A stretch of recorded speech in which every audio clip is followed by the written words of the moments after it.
Hey guys, it's Brad with College SportsCast, and we are presented boys featured on Let's Talk Sports and Sideline Sports.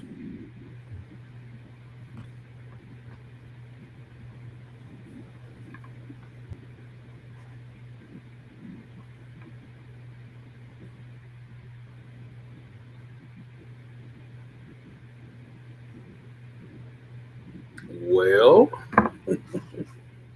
Is it not going? no, your intro didn't come through, man.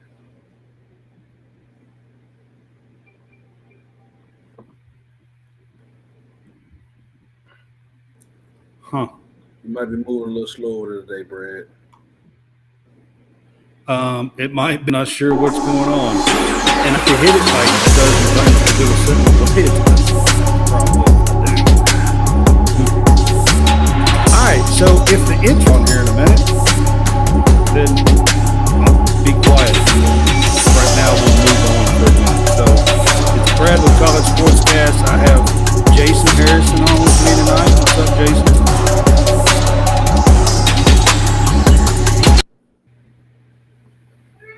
And I have Taylor Bell with me. How's it going? What's up, Taylor? Just I'm a Georgia fan, so we're just waiting around for football at this point. Only got a couple more months left. It's always based around football. It's only like 9 more weeks. Yeah, it's I think it's about 9 weeks, a little bit over 2 months. So it's definitely I think it's about 9 Saturdays. It's still not. Oh, that sounds so long. You can't phrase it like that. That's hurting a little bit. Well, hey, it's a lot closer.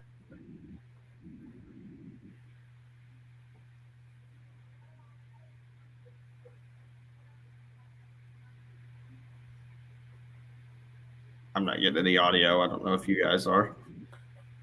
Brad, you back, Brad? I think it's Brad's deal. Okay. There you go. See, he's bubbling. Okay, am I back? Can you hear me? We can hear you. Yeah, I can hear you now. Now you look like you're in witness protection program. Now you're not. No, I'm back, I think. I don't know I don't know why it didn't play to start with. Did it play just then or no? It did. Yeah. Okay. Because it's been messed up for me the whole time. I didn't even see it.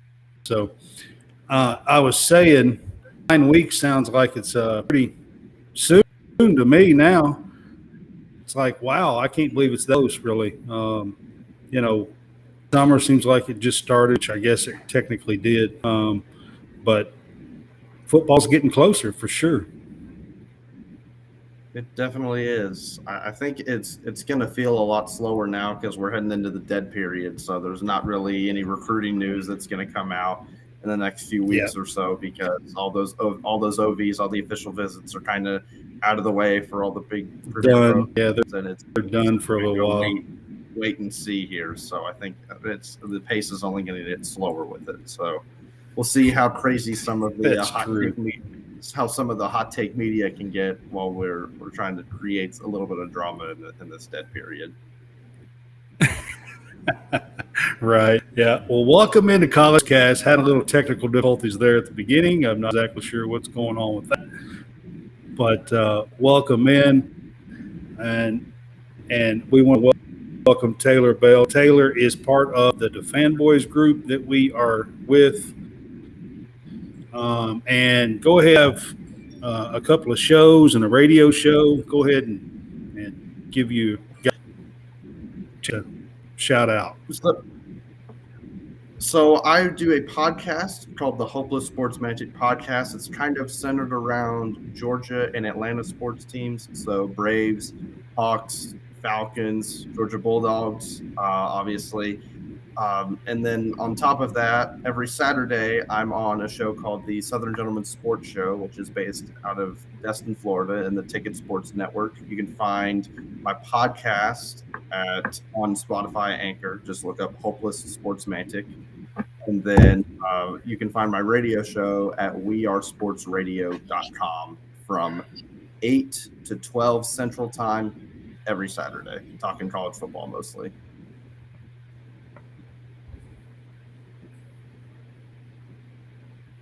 On Saturdays, are y'all doing that currently, even though we're in the dead period? I mean, I know recruiting to talk about, but in June you did. It is all year long. It'll be the middle of February and the peak of basketball season, and we're still talking college football. It never stops. There's the guys on the show. We don't call it the off season. We specifically call it the non-playing portion of the season because there is no off season for college football.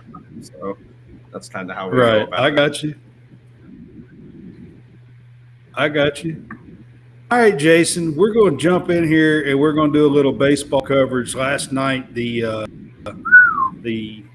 College World Series ended last night, and we crowned a champion. Ellen, we will get to that, but I wanted to ask you, Jason, did you catch any of the midweek games where LSU was elimination 3 straight games and won 3 straight games facing elimination? And then again last night they were facing elimination and won. So they had 4 elimination games since last Tuesday. Well, I don't think you can say elimination game last night because no matter what, somebody was going home regardless. Well, somebody was going to lose. Yeah. They made the College World Series. Either you're going to finish first or second. Well, anyhow, I actually did watch LSU, and I can remember the early season talk that you and John had about this LSU team. And so every time they played, when I wasn't, because I just got back from Oklahoma, track meet, I had a lot of fun at a track meet. Anyhow, when I wasn't outside burning up in the heat, I would catch the games. And LSU, I see why y'all did a lot of talking about LSU. I see why. Strong pitching, strong hitting, except for one game. And I didn't watch that game. The game that Florida that was put up all those runs. I didn't watch that game because I assumed that was all score game, right? Yeah. So I did watch them, but man, listen, they had it was a remarkable 24 season. to 3 in the bottom of the ninth. Listen, so I couldn't even believe the score. I couldn't even believe the score. But man, LSU really they really came to play. Back up against the wall. They play like veterans. They played like they had some veterans on that team. They have some really stellar players. Yeah. They pitching, hitting, fielding, all facets of the game. Base running, everything they could do, they did right, especially against Wake Forest. That shocked me. I didn't have them coming. I thought Wake Forest was going to really Wake knock Forest them out. Was a really good team, too. Also really known as Wake Forest. I think it came down to the last. Yeah. I think it came down to the last. I mean, the last 3 teams were probably the best teams in baseball: Florida and LSU.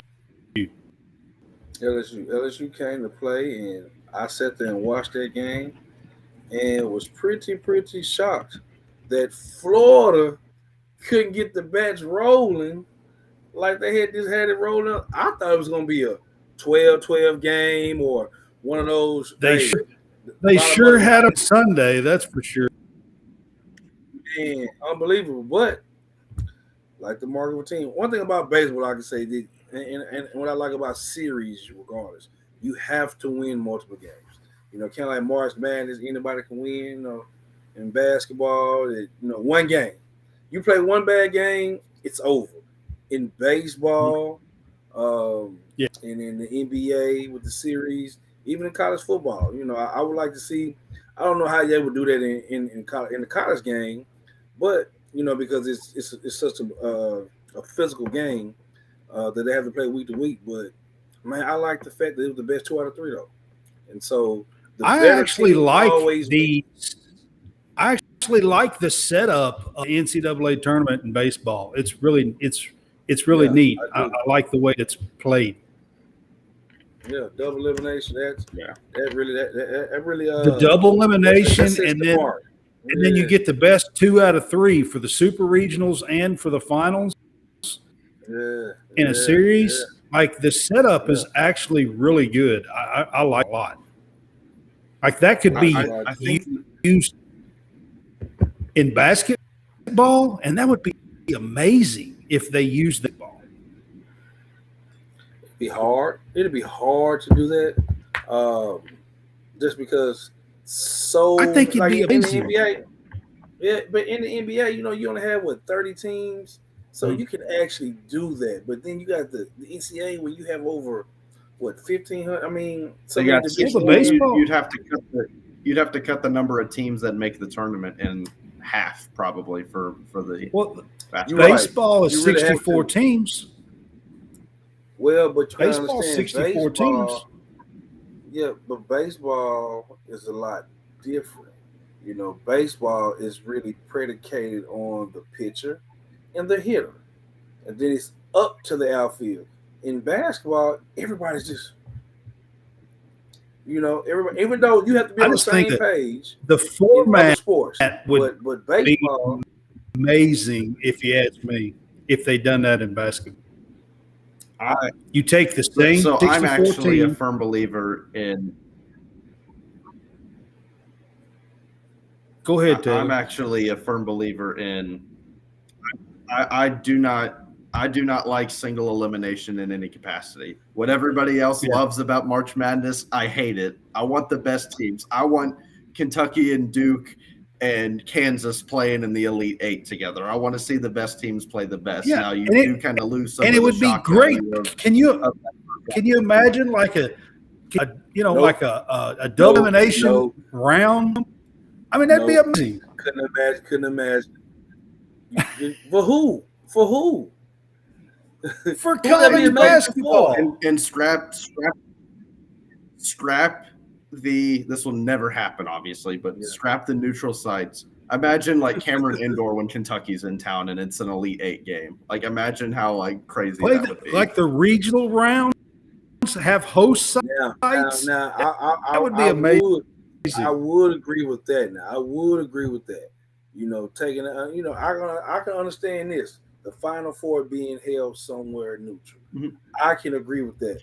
But just like you said, if you were able to host, think about that. If you were able to host an Elite Eight or a Sweet 16 on your home floor, man, come on now. Those tickets would man, the tickets and the city. But you got to the revenue too. You played.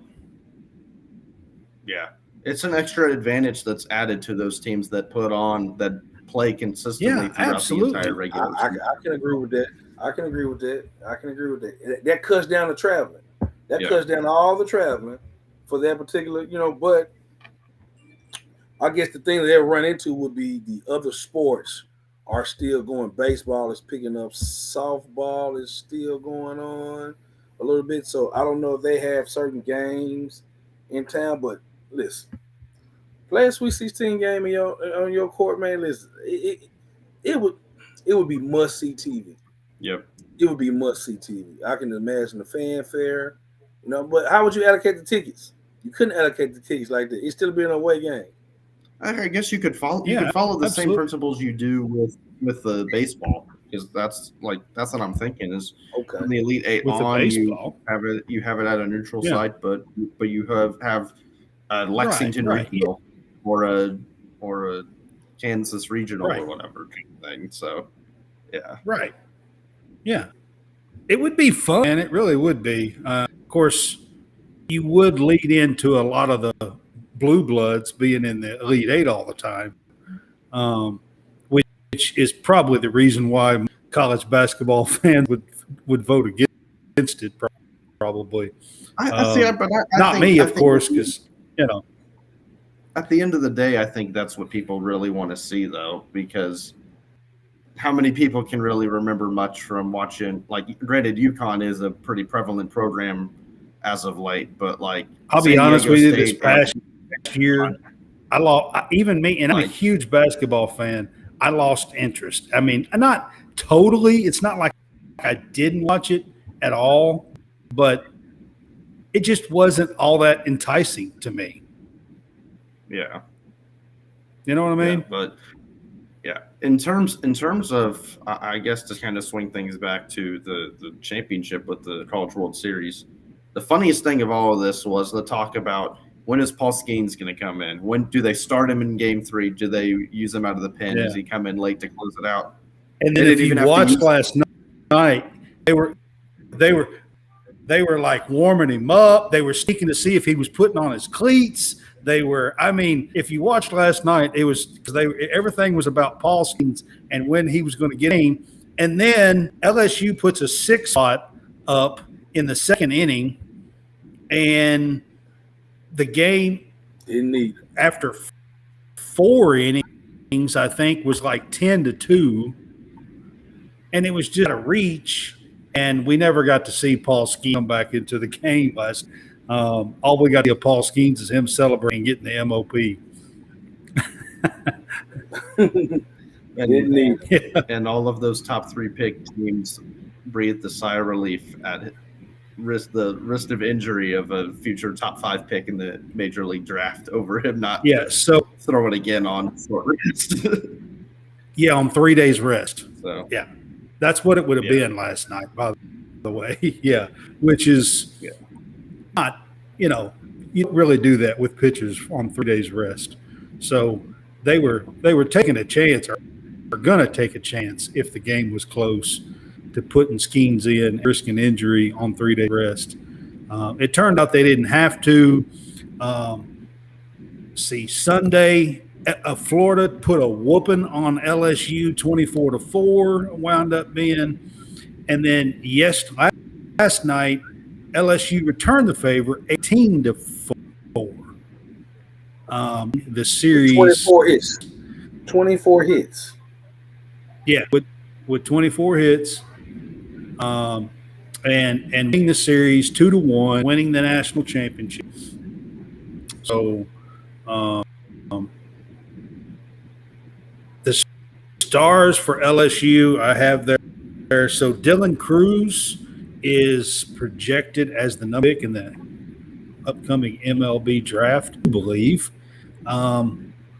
Taylor will probably know more about this than I will, just to be honest with you. So tell me if I'm wrong, but I'm pretty sure Dylan Cruz is the number 1 overall mock draft, in the mock drafts, projected pick. Yeah, and so Cruz is projected as one a lot. The top 3 kind of, depending on who you talk to, rotates between Dylan Cruz, Wyatt Langford, and I think Jack Caglione is in some of these, but Paul Skeens as well are kind of the top. Well, 3. Caglione is just a sophomore. He still has a year to go. Okay. So Yeah. I think That's the reason why Caglione's Caglione's not in there. Yeah, but I do know that. Cruz is, he's a true 5-tool guy. Hits for contact, hits for power, can run the bases, can play defense, has a strong arm in the outfield. Prototypical guy you kind of build your franchise on.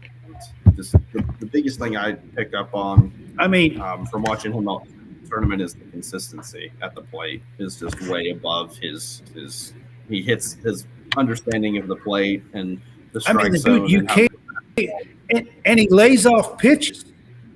He has patience, and he lays pitches like you can't.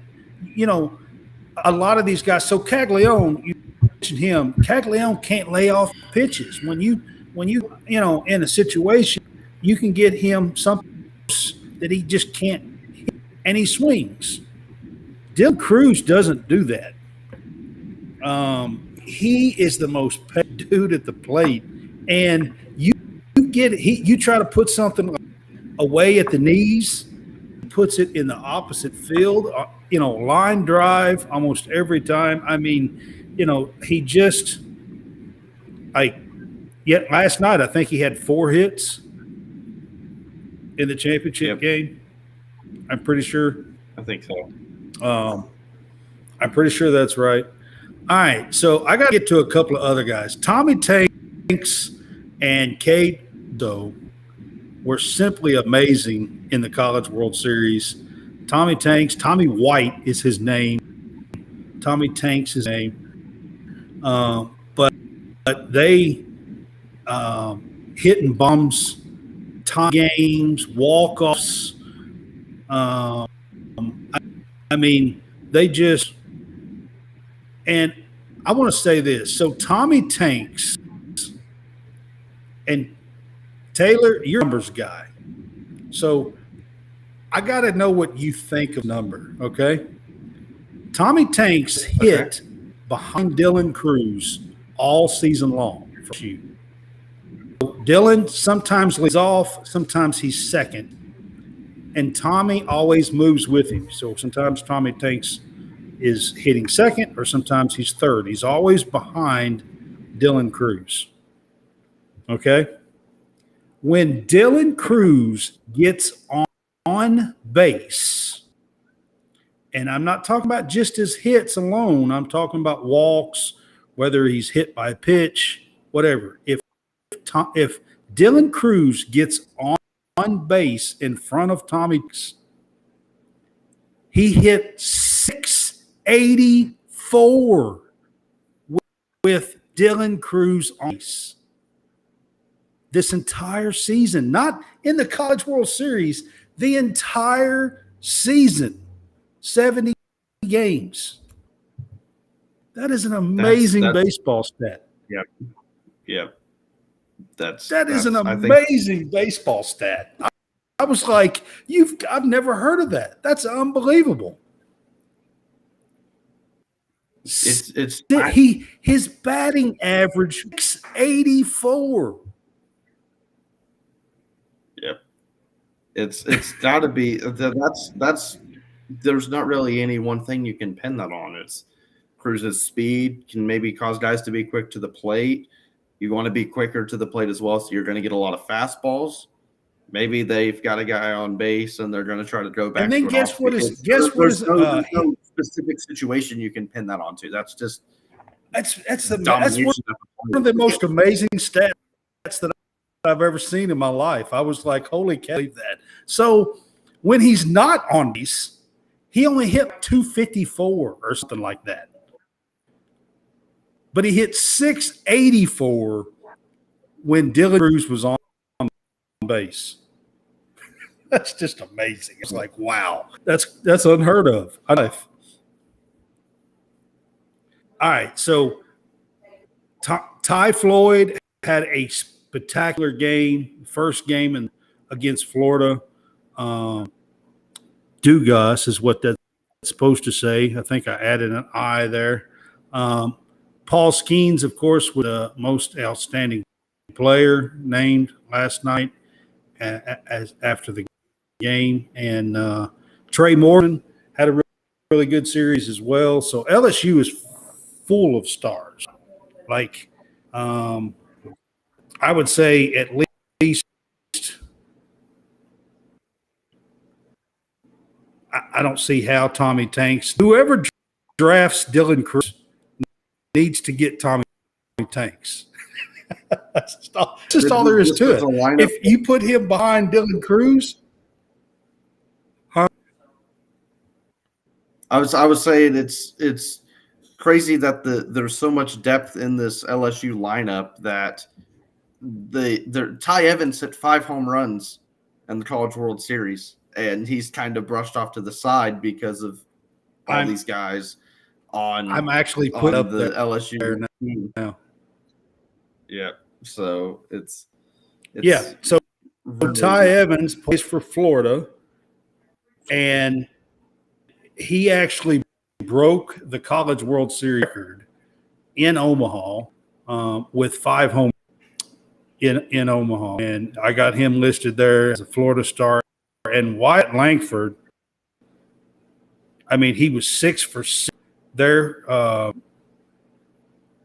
in that game that was 24-4, had 2 home runs, had a grand slam in that game. So you was talking about him being projected most of when I'm hearing 1, 2, or 3 probably in the MLB draft. Yeah, he's a two-way guy as well. Now his pitching kind of failed him a little bit in Game 3. They gave him the nod, but just the power bat alone, I think that's probably what I would guess Caglione projects as a position player. But just the talent in the SEC baseball in general is just so off the charts at this point. So Caglione's he's got the speed, he's got the arm, he just doesn't quite have the accuracy on the pitching from what I've seen. Okay. He was throwing 97, 98 yesterday. And he just couldn't struggles pitching to left-handers. He's left-handed and his fastball wants to go, to that side of the plate, and he hit 2 or 3, and he struggles with control. If he could figure out a way to work with his control, I think Caglione would have a shot at being a two-way player, even in Major League Baseball. It's a different time. Yeah, we'll have to see how much Ohtani kind of, I guess, affects the game in terms of guys wanting to maybe shy away from picking one side of the game to kind of focus on. But it is hard. There's a few guys that have tried to do that and have really struggled. The first name that comes to mind is Brendan McKay with the Tampa Bay Rays, who I believe was a two-way player out of Louisville, and just injuries as well as kind of inconsistent play has kind of left him off the major league roster for a couple of years now. So it's something that I think maybe we see a bit of a increase in that, but then at the same time, it's like maybe there's a reason why guys are only focusing on one side of the game once they start in the professional ranks a little bit. Yeah, and for the most part, over the years, you do focus on one, but over the last few years, you've got at least a couple of guys, and one in particular that is in the league that is kind of changing some people's tune a little bit. Yeah. Yeah, he's probably the best player in the game on both sides. How many guys can throw 100 from the mound and hit 450? Hit 450 foot bombs. It's one. He played for the Angels. I forget his name. He played for the Angels. Yeah, he's just one that I know of. Yeah. Yeah.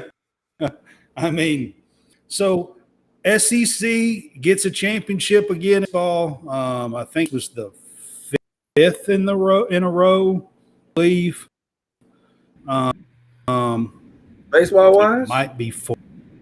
It was either 4 or 5 in a row. I know it was 3. I know Mississippi State. Well, Vandy won it. Vandy won it before Mississippi State. Gotcha. And then this is so a rematch. I know a rematch of 17 as well. So. It was a rematch of 17 as well, and Florida won in 17, and now LSU won last night in 2023. There wasn't, so that one doesn't count when you go back towards the years because of COVID. So that's why I say it's either 4 or 5. I know Vanderbilt, Mississippi State, Ole Miss, and now LSU. I know won it 4 in a row. SEC, kind of similar to the dominant you see from the SEC and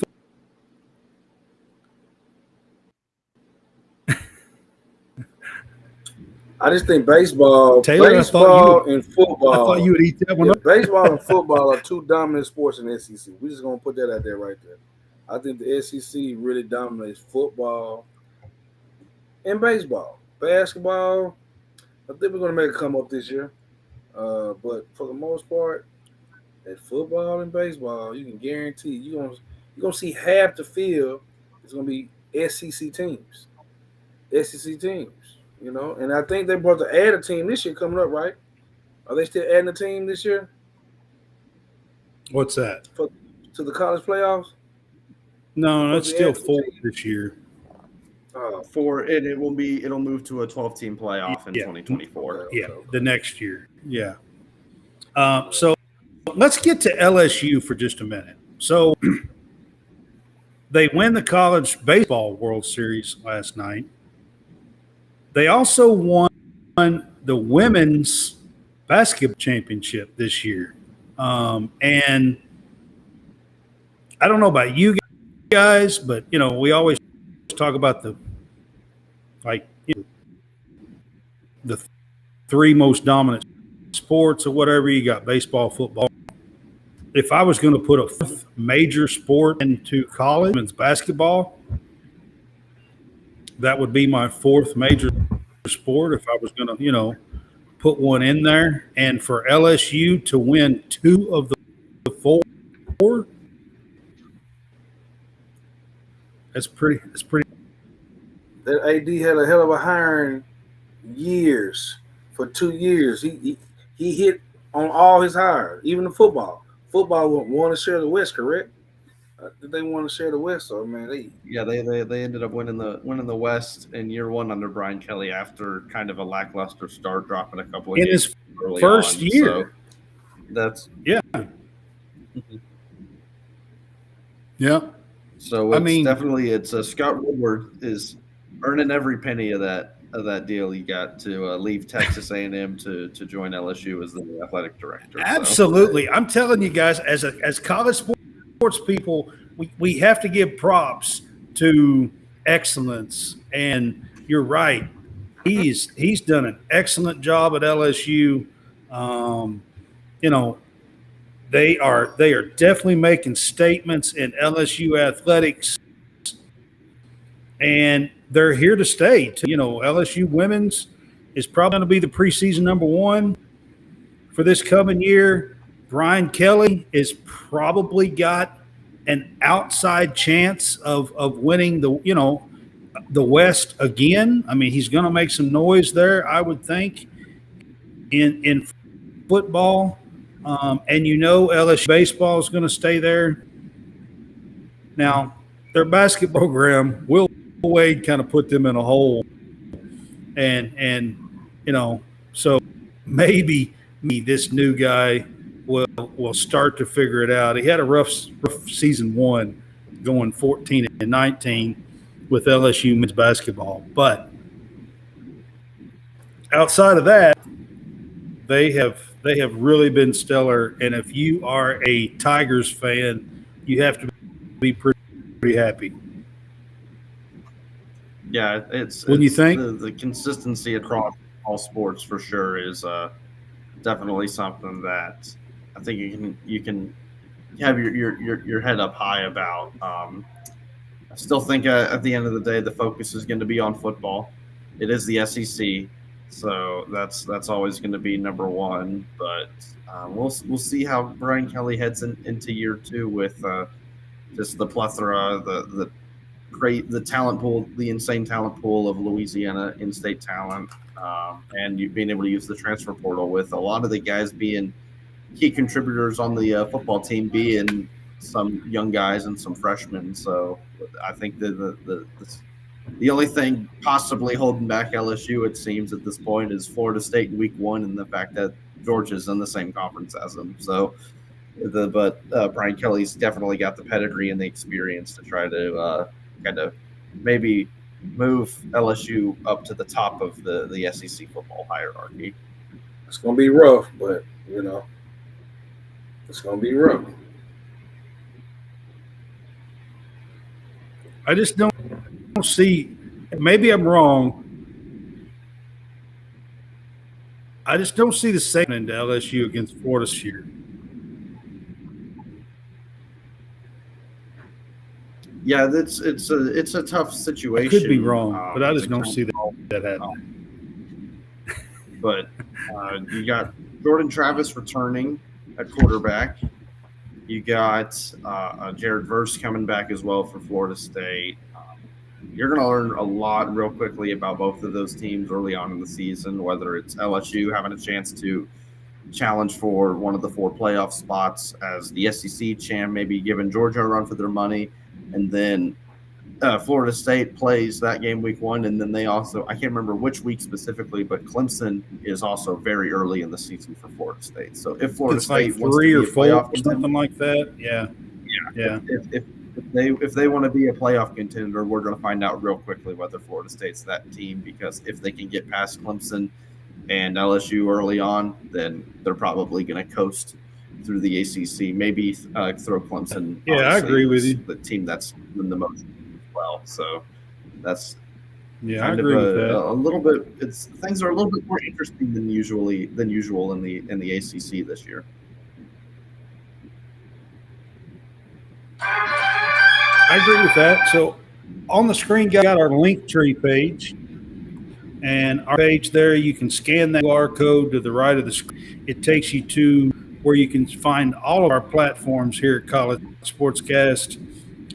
You can scan the QR code. It'll take you straight to it. You can find our TikTok and our Instagram and Facebook and YouTube page.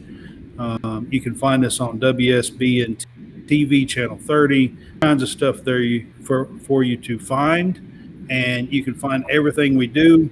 I also this week added a Patreon page. You can check that out, get benefits from us, and check that out for our Patreon page. So that again is our Linktree page.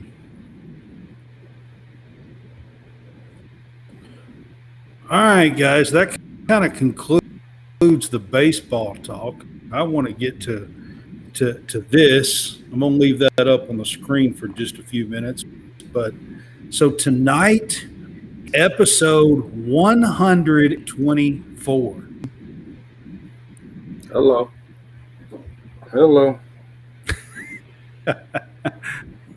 That's a Well, that's a pretty big accomplishment. That's a lot of shows, man. Yeah, in one season. With I'm not season talking one. about. Yeah. For one season, that is a pretty big. That's a pretty big accomplishment, man. Pretty big accomplishment. Yeah. That I'm is not talking the about epitome like of it. consistency. Yeah, absolutely. So we started when football started last year, when college football started. We started towards the end of August doing these shows. We actually started on Podbean and just Podbean and audio for about 2 months. And then we moved into video. But we have been doing shows 3 times a week, pretty consistently, like you talked about, Taylor, since then. And we did it. We did 3 times a week all through college football and college basketball. The only time we didn't do 3 times a week was at Thanksgiving and Christmas. I think we missed one in between each one, like because it fell, trying to have Christmas and Thanksgiving and stuff. Because Thanksgiving's a Thursday and we do it Thursday. So I think we cut that one out. But outside of that, we did them every single Tuesday, and Sunday. And then when it was just ball season, after the NCAA tournament and basketball, March Madness, we went to 2 days. We've been doing 2 days a week, is what we've been doing since then. But 124 episodes covered almost every game of college football, basketball, and baseball.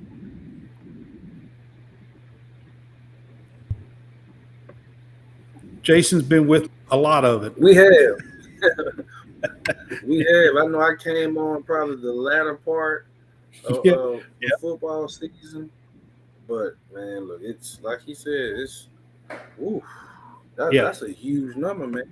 That's like two. That's like 2 seasons, 2 3 seasons for people. You talking about 1 year, Yeah. one season? It's Yep. man. That's them scary hours right there. Those are scary hours. 124 episodes. You guys are giving Grey's Anatomy a run for their money in terms of the number of episodes. Man, you right. Hey, 124 episode. Boy, if we can monetize those, boy. Exactly.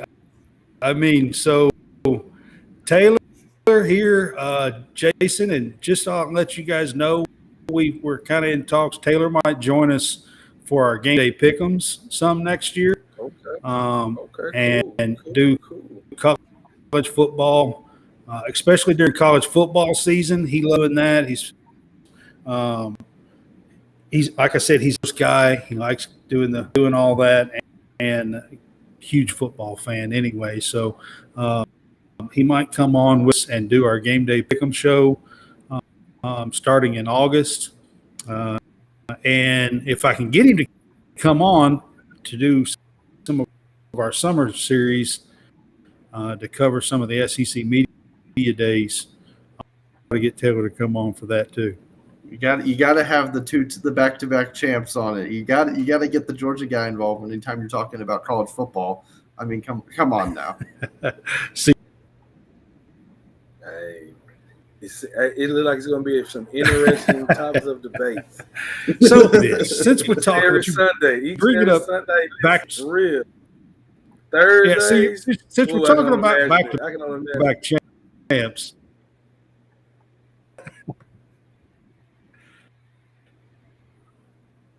Yeah, I mean, a lot of guys off of those two teams, including the quarterback.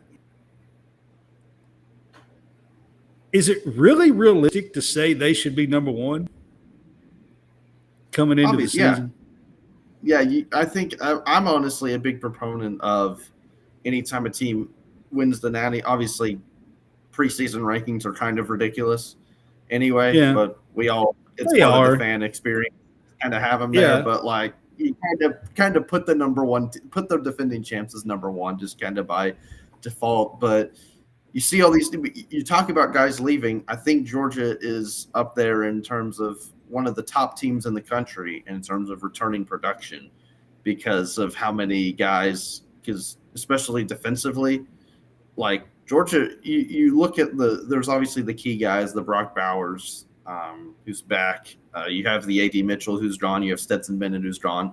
But Georgia rotates a lot of bodies in and out. There's a lot of guys that get snaps. They may not be starting the first play of the game. Washington was gone on offense. Mm-hmm. But these guys like Osterdelp coming right in as the new number 2 tight end. You got plenty of backs. I think Kenny McIntosh is the main guy that in the backfield that went off to the league, and A.D. Mitchell obviously went off to Texas. But a lot of returning guys and a lot of guys that were young, but they have some experience and have had some snaps, and so there's the expectation is for those guys to slip right into the role from the guy that went off to the NFL in front of him. So I think I expect Georgia to at least, I think, make the playoff. It's very hard for me to say a three-peat because I think just repeating in of itself, you need so much luck to go your way just to be in the position to be able to win 2 in a row, much less 3 in a row. How many times have we seen repeat champs?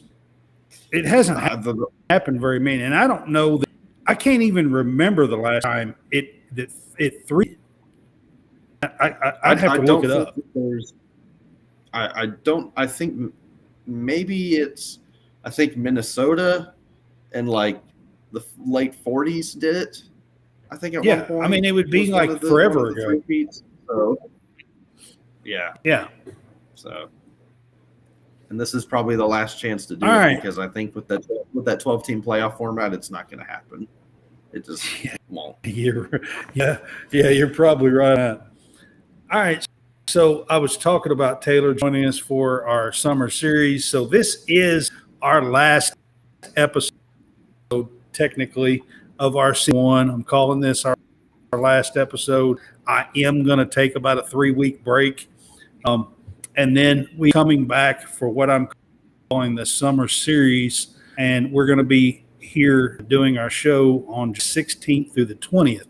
Now, the 17th through the 20th is SEC Media Days. 17th, there's 3 teams that's at SEC Media Days. The 18th and 19th, there's 4 teams that we'll talk about. And then the 20th, it wraps up with 3 teams again. But the 16th, Kentucky basketball, which everybody knows I'm a Kentucky fan, is playing in the Global Jam in Toronto. And it is the 12th through 16th, and it wraps up on the 16th. So I thought I'd do a recap of how Kentucky looked and played in the Global Jam on the 16th, and then we'll do the 17th, 18th, 19th, and 20th, covering the teams that are there participating in SEC Media Days. All right. So you said you want to talk a little football. So since we're talking about SEC Media Days and covering the football, give me your top 6 SEC teams going into the year. Top 6. Just SEC. Okay. Top Just 6. SEC. Okay. And you can start at the top. That way you can go down. I mean, Georgia's going to be number 1, Georgia I know. 1. Yeah. Yeah. LSU at 2. I'll say Alabama at 3. And then 3 probably. Then Tennessee at 4. Go through there. And then probably 5. That's when I'll say Ole Miss at 5. And then at 6, probably I'm gonna say probably South Carolina at 6, and I would even say interchangeable between South Carolina and Ole Miss. It's definitely the way that South Carolina ended the 2022 season. You definitely have to be looking up at them to beat Clemson and. What was the other big game they had? They had 2 big wins at the end of the year. Tennessee, and Yeah. Clemson. So apparently, when they They play a killed team with orange jerseys, Tennessee too. they turn to the '85 Bears when they're playing a team with orange jerseys. Apparently, so I mean, Well, so you do have to say that they did lose their offensive coordinator. yeah. But from the South Carolina fans that I've talked to, despite the showcase against Tennessee, they actually were pretty happy, it seems, to see him go. And I think just kind of vanilla play, the situational play calling is what I've been told. They put up was kind of the 63 hang-up. against Tennessee. Killed them. I mean, Now, granted, but now full context though, they were missing Jeremy Banks, and that was a defense that was like ranked outside the top 100 in pretty much every category defensively. That had already played Georgia a few weeks before, so they're already kind of beat up. You're missing your best defensive player. It's a road game in Columbia, so not that that's still 61 points, but you got to give the full context there. I think. I didn't think they were going to stop putting up points. Actually. In that game, I was like, "Wow, Jason, football, SEC. What do you think?" Obviously, Georgia, Alabama. Heading into the season, Georgia, Alabama.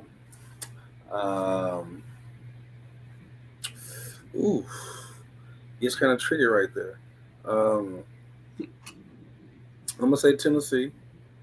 I'm gonna say Kentucky. I have to throw Ole Miss in at 5. I agree with 5, and then LSU. Okay. okay. Yeah. All right. Now, I didn't say Auburn. Here's my Say thing. Auburn. Nah, I don't think Auburn's going to be top 6. I think But Hugh I wouldn't Freeze be has got a little. surprised. I wouldn't be surprised. I think Hugh I wouldn't Freeze has be got a surprised, man. little ways to go to get that. I don't think so. I think Hugh Freeze has an imagination so wide and vivid that he can get those guys down there thinking they're better than what they're, because he did it at Ole Miss. All he did was get the right recruits in at the right time. He recruited at a very high level relative to what Ole Miss is capable of. Now that's the issue for him heading into Auburn is with Brian Harsin and the lack of recruiting there. You're limited on the Jimmies and Joes that you have at Auburn, and you're playing. This is the last year we have of They were divisional pretty football, depleted, and that's kind of what's happened to Florida as well. Yeah. That's kind of what Florida as well is they just don't quite have the talent that normally used to. Not right now.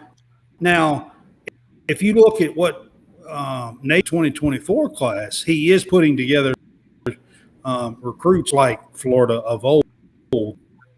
So I do expect if he can keep that up, that Florida will count in a year or two. But my top 6 is going to be pretty similar to guys. The only thing that I'm going to say to y'all is this. I have to see what Tennessee looks like. I'm not – they are having to replace – I mean, they lost wide receivers that are NFL stars. I mean, that are NFL bound, probably going to be stars in the NFL. They lost what I think is their best quarterback that they have had. It's Peyton Manning. It's me.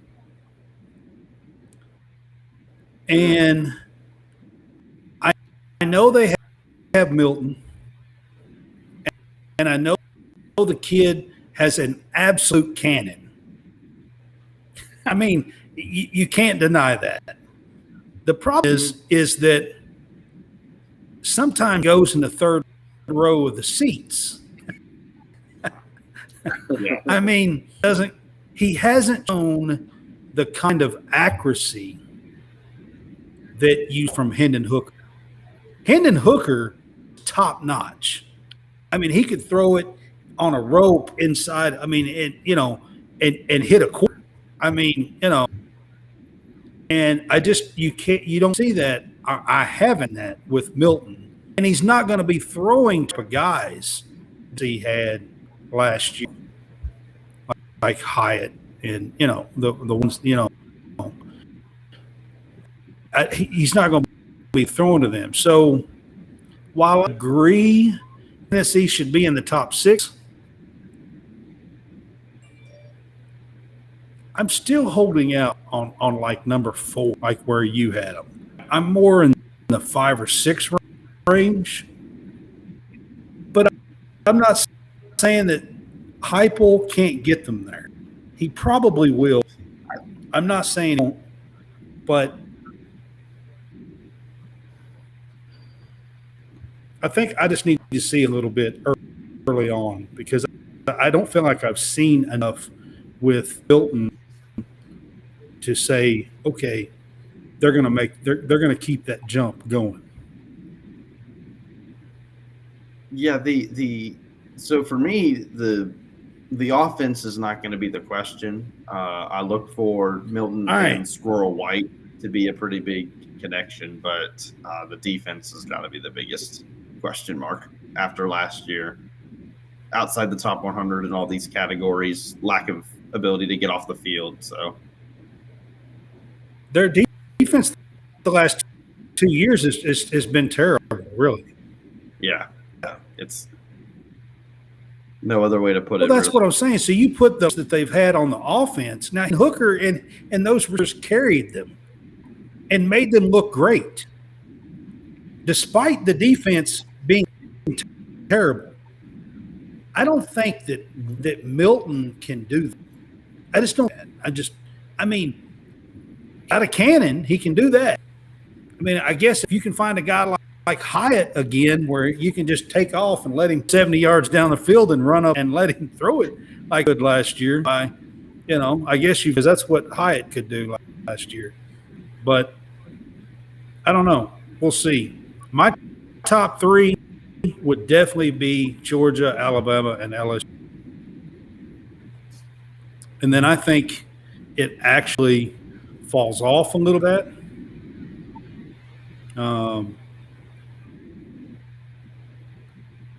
I think those three now preseason looking at it. I think those three kind of are the top of the field in the SEC. There's teams like Texas A&M that I'm not giving any love to. Auburn that's not getting any love. I think Mississippi State is probably in for a little bit of a downturn. I think losing Mike Leach is going to hurt way more than what some people are predicting. I know Rogers has been one heck of a quarterback for them, and he is back. But I think he's going to miss Mike Leach. I just do. I don't know about that. I think that's my take on that. I don't know about that, Brad. I don't know about that, Brad. I think Mississippi State. Mississippi State, man. I just have a pretty strong feeling. I think they're gonna. They're gonna miss his antics. I give you that. But as far as football schemes and that, I think he has a brilliant mind. But I think, and don't get me wrong, and I'm not saying this, I will put Mike Leach in the realm of a Bob Huggins. Great for sound bites, but losing touch with the kids in the game is passing him by. So I think that, the ones who are stepping up Mississippi State, they're ready to connect with those kids. That's just my opinion.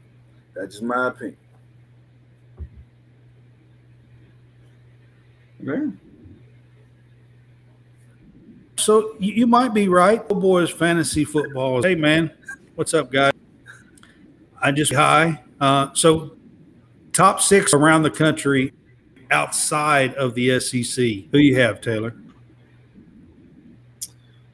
Michigan at 1, probably outside of the SEC. So probably Michigan at 1, Ohio State 2, USC at 3, 4 probably the Big 12. I guess I'll say Clemson at 4, Florida State at 5, and then maybe 6. I'll say Penn State. I'll do 3 Big Ten teams because the Big Ten East, we could have 2 Big Ten East teams in the playoff again this year, and I'm hearing a lot of good things about. Are they still in divisions this year? The Big Ten. Yeah.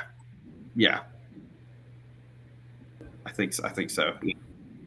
Yeah, so it's. I know they're doing away with it. I don't know if it starts this year or next. Yeah, but Drew Allar is the new quarterback taking over for Sean Clifford, and I'm hearing a lot of good things about him as far as just he was a 5-star coming out, highly touted guy, big arm, pocket passer, sees the field very well.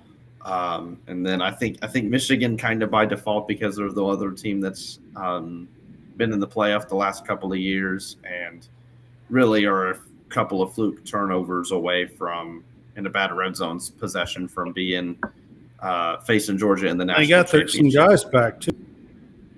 Yeah, and they have a lot more returning production than Ohio State. Yeah. So yeah. Right. Yeah. Well, I will say you're forgetting the Big 12, just so you know, which is cool. I just want to let you know.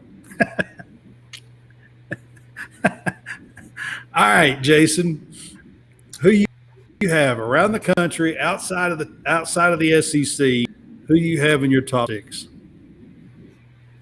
Obviously, you hit on one of them, the Ohio State. I think they're probably going to be preseason number 1.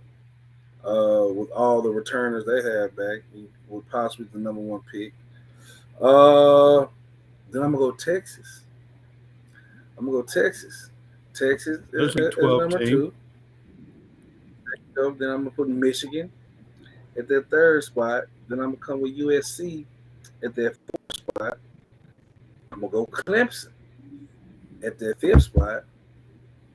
And at that sixth spot, he know what I'm finna say, but he don't know what I'm finna say. I'm gonna say the Colorado Buffaloes. Let's go. Let's okay. Come on. Good grief. Let's go. Let's go. You know that happening. I'm just saying. Yeah.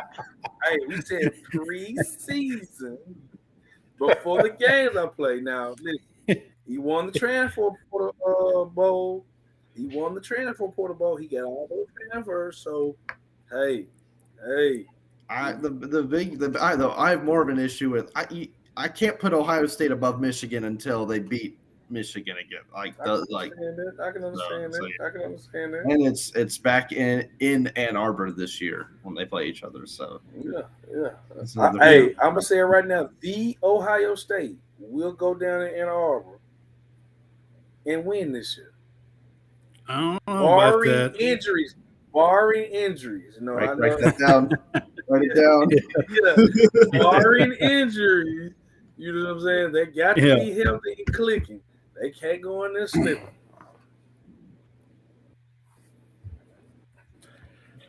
I don't know, man. And I can't even begin to fathom Colorado in the top 6, but the rest of them, I got you. Except for maybe Texas, but I mean, Texas is right there. They're going to be close. I agree with you, Taylor, about Penn State. I think State has a chance to challenge Ohio State and Michigan this year for 10 championship. I don't know if Franklin can get it done or not, but I think that they have a chance. So I agree with you on Penn State. Around the country, you definitely have to start with Michigan, Ohio State, USC right there, Clemson.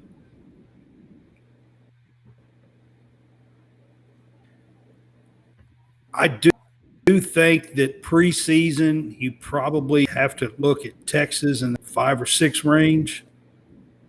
For Big 12.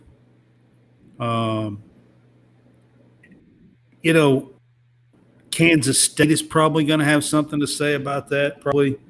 And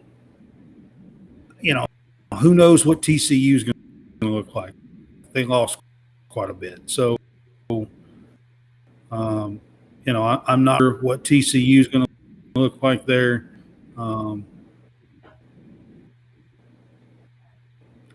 I just can't put Florida State there. I didn't put Penn State. Did you put Penn State in yours? Penn State over Florida State. Oklahoma's there. They're right there as well. It's going to be interesting. Yeah, Penn State over Florida State.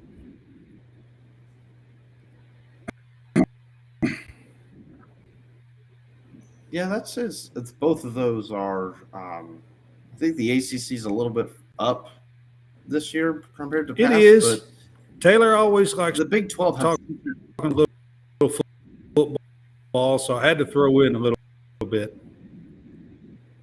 Yep.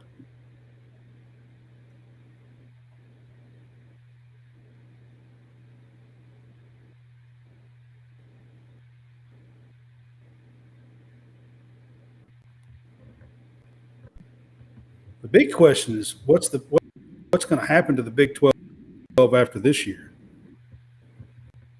The Pac is going to be the Pac. It's going to be the Pac-12. The big Pac-12. That's the big question. Yeah, it's going to be the big Pac-12.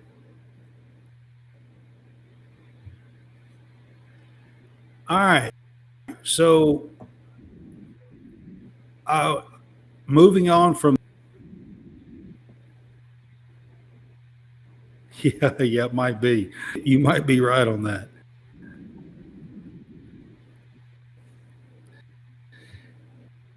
All right, so moving to July and talking a little football. Um, Starting in August, college sportscast here on Tuesdays. We will do our Power 5 conference previews where we will look at each team and discuss each team a little bit, their schedule, and pick a regular season record for each of the Power 5 schools.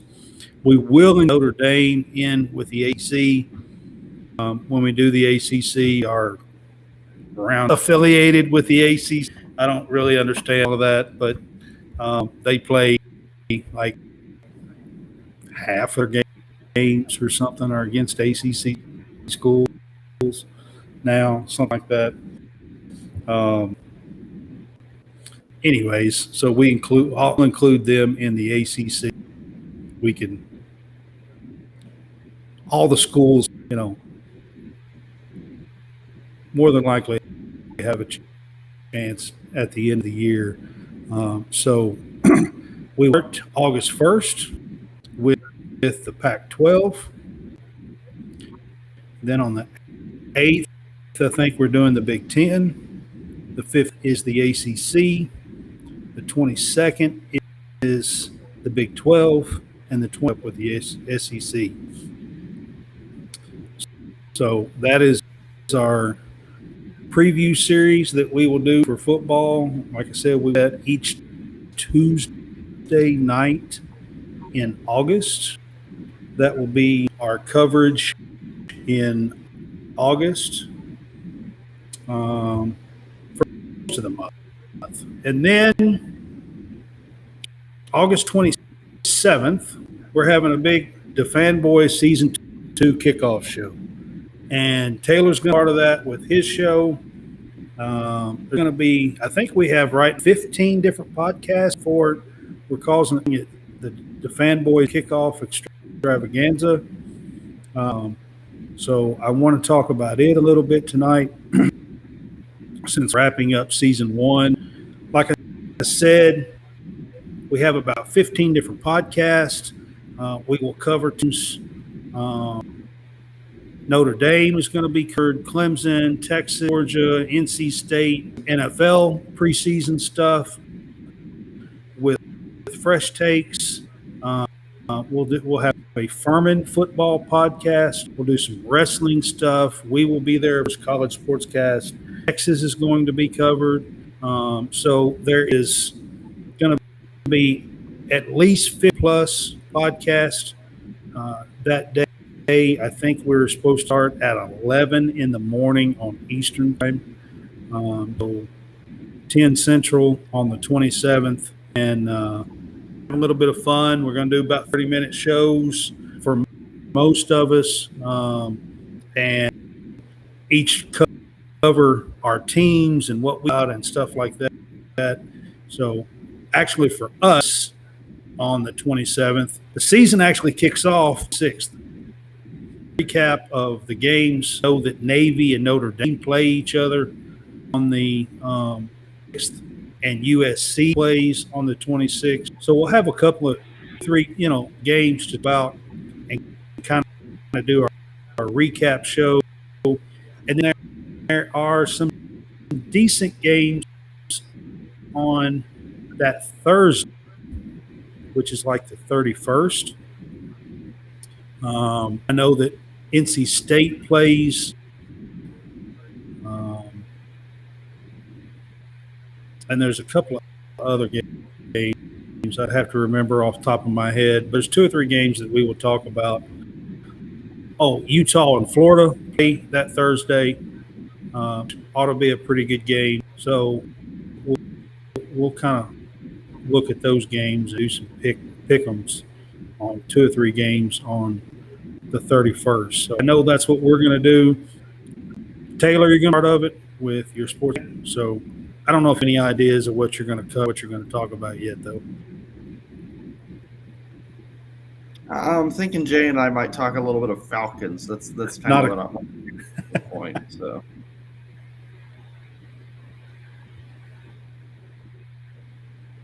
All right. It's going to be our season 2 kickoff show. We're going to have some fun that day. I know that Jay's going to do some stuff that is going to be live at a little restaurant called Arden's. And he's going to have some people there and going to start the show like that. Do some giveaways there at Arden's. And then we're going to get into each one of our shows that's part of the Fanboys. And like I said, by the time the day's done, I know we're going to have at least 15, maybe possibly other than that. Might get to 15, 16, 17, or 18 maybe shows. So it's going to be a full day of the Fanboys podcast. So hopefully we can promote it and get people excited about it. Possibly doing some giveaways. I know we're going to be doing that as well. I know Jay is going to be doing that. So tune in, and we're going to all have a little bit of fun on the 27th of August. I am going to consider that the kickoff to our season as well. We are going to have the Summer Series and the Power 5 preview shows. But our official kickoff to the season will be August 27th. That's a Sunday. And then we'll do our Tuesday show for the SEC preview. Our Thursday show will be our pick'em for the upcoming week one. And then we will get into our full season again. Another 125 shows. Right, Jason? 125 more.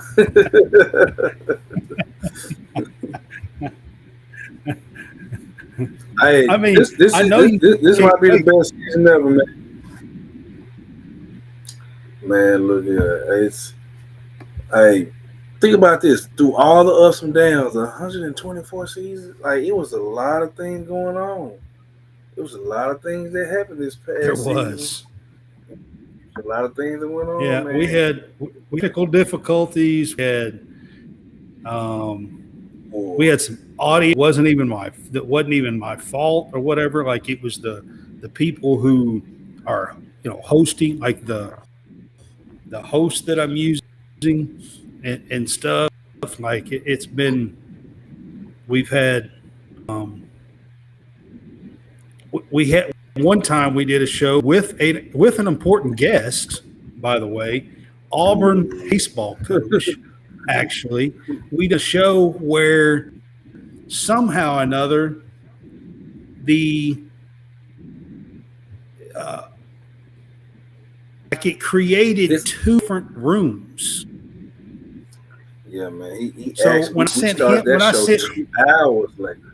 Yeah, I sent him an invite to the show, and then I sent my guys, Jason and John, an invite to the show, and it actually created, because he wanted his invite like an hour before. So it actually sent him a invite into a separate room. And the head baseball coach of Auburn was just sitting there waiting on us. True story. Yeah. That's true story. Absolutely. It was definitely a true story. So we've definitely had our fair share of oops and everything else this year. That's a part of the ride, huh?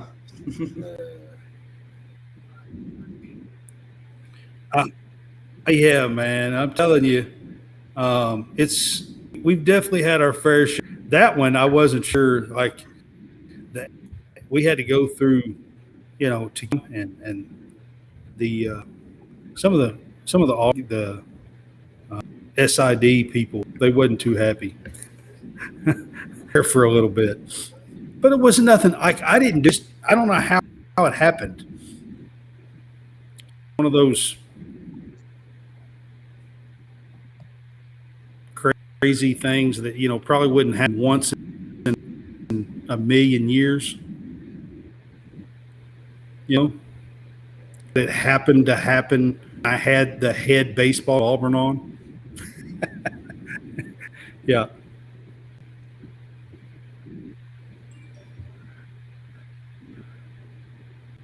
All right, Taylor. If you need to jump off, you will wrap up and sponsor things.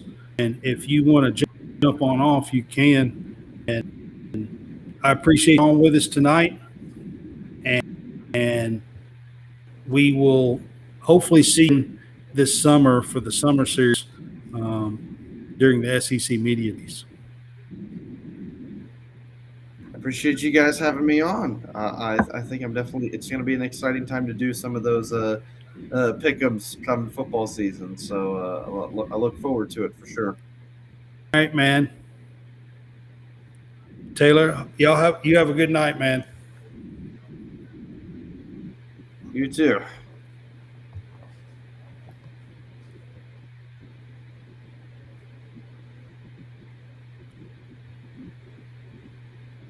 All right, Jason, you still with me? Still with you, man. Still with you. All right, man. So,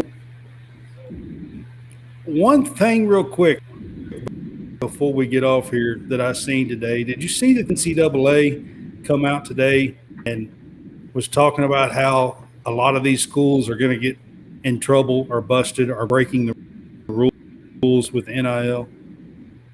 No, I didn't see that. What was that on?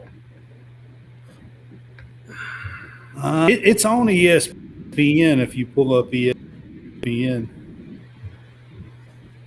I'll let you take a look. I'll talk about True Victory. My shirt on again tonight to wrap up the season. Go to True Victory, veteran-owned sportswear company, and use that code to the right of the screen, that QR code. You can scan that code, and it'll take you straight to the shop. They have men's, women's, and accessories.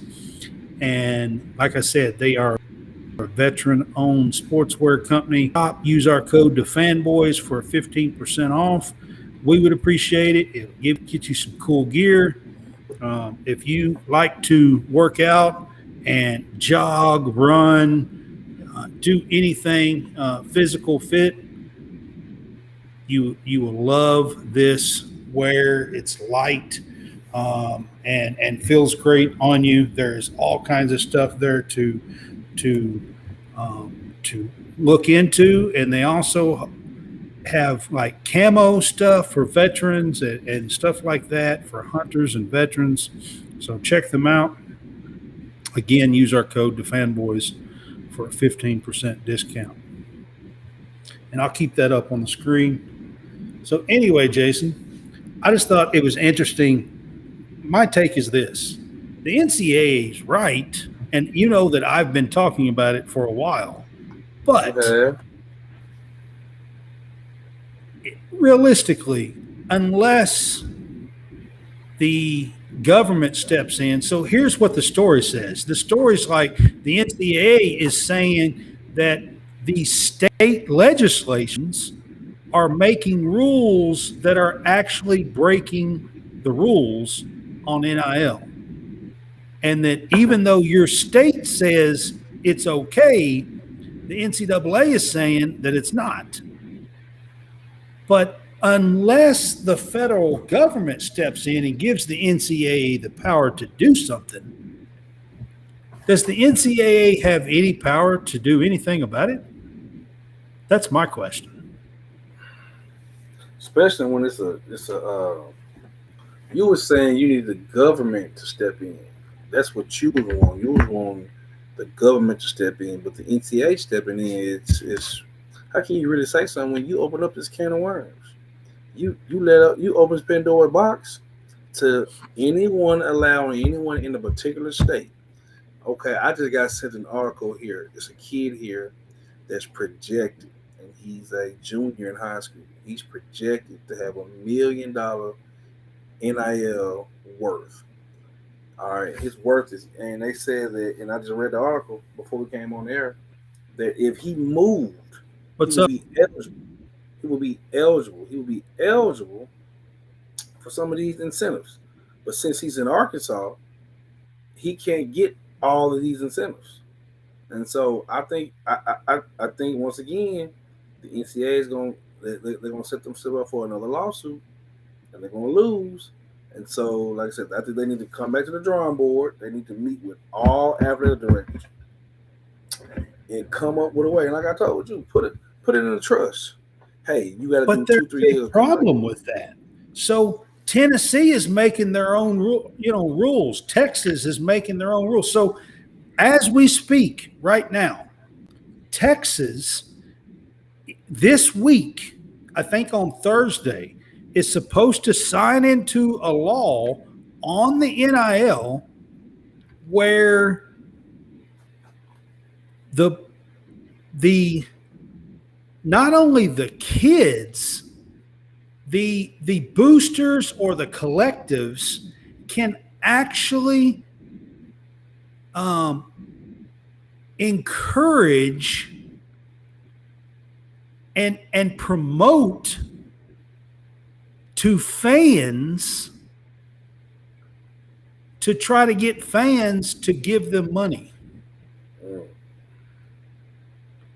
And so, and on top of that, they can pinpoint it and say, hey, we're trying to recruit this kid and we need you to give us money. So what I'm saying to you is that's not a law everywhere else, but right now, Texas is passing that law. So if you're the NCAA and I don't know, whatever, Colorado or Florida can't do that, but in Texas, legally, because they are in the state of Texas and the state government is overseeing all of this, Texas can. So how can you, as the NCAA president, how could you come in and say, okay, we need everybody to meet and everybody's going to follow these rules when Texas is going to go back and say, I don't have to do that. It's legal in my state. I can do what I want. But that's why certain people are choosing certain schools. Kind of like LeBron James' son. Think about this. LeBron James had a real high evaluation, right? Had he went anywhere else, he would not get a chance to reap the benefits of his marketability in the state of California. Think about that now. Think about that. He wasn't leaving. I knew he was going to stay in LA. But I'm saying he would have lost money had he left, because some states have certain rules. They had caps on things. They had certain caps, like you just said. There's a lot of states that are like that. Yeah. But California and Texas and a few of the schools are the ones that's a few more lenient on it. Yeah. I mean, heck, last year, Texas A&M in a video at a recruit at a ball game said on video, that guy right there is the guy you can get your money from, and pointed him out to the recruit on video, and nothing was said about it.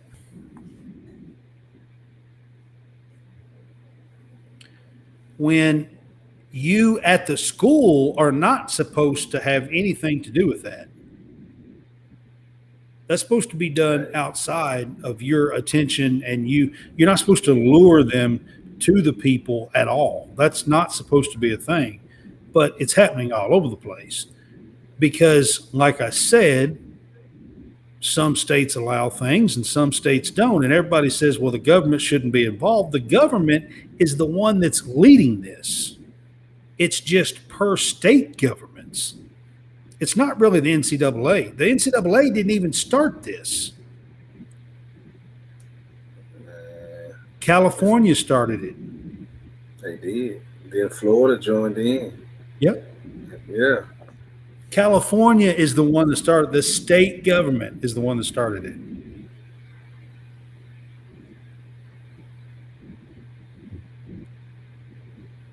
Interesting take. Interesting take. Interesting I take. just, I just wonder. My point in bringing this up is, without the federal help of legislation, what really can the NCAA do? I don't really think there's much they can do.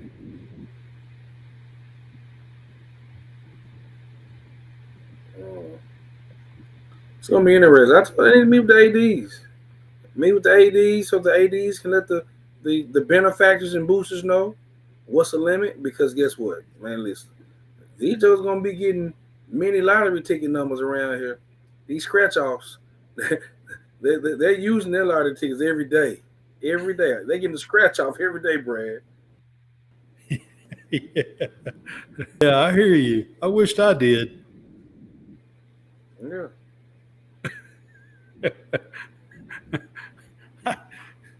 Can I figure out how to be on the other end of that somehow? You see what I'm saying? I'm probably too old. Yeah. Yeah. Yeah, I know. All right, guys. That's going to wrap it up for tonight. Like I said, we are wrapping up our season 1. Man, it's been a great run. I've loved it. It's been a lot of ups and downs, but it's been enjoyable. I love talking to the guys and talking sports and having a few fans along the way, and meeting a lot of really cool people. I mean, we've talked to Peter Burns and Chris Marlar, and I mean, Daniel Shirley from the Athletic, and I mean, just there's been a bunch of them. Ron Slay, you brought Ron Slay on. That was a fun show. So, I mean, we've had a lot of fun along the way.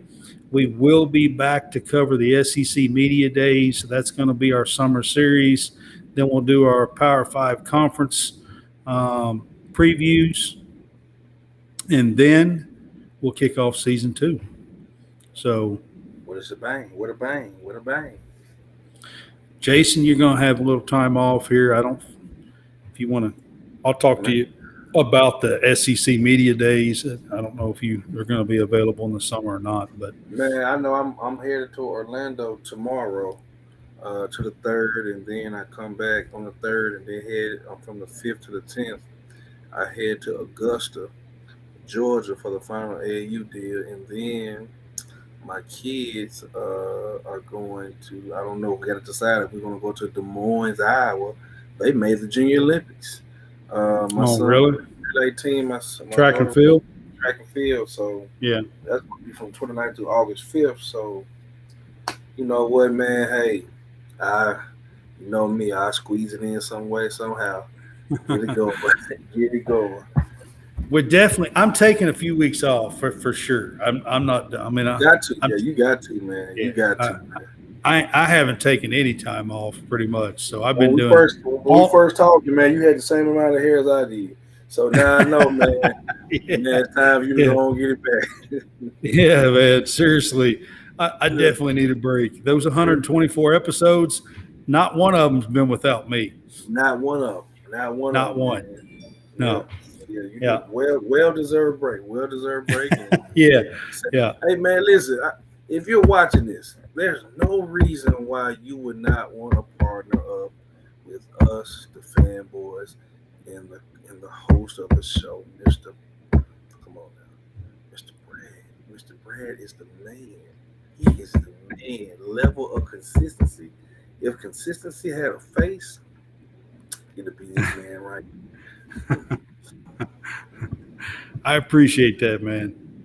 Man.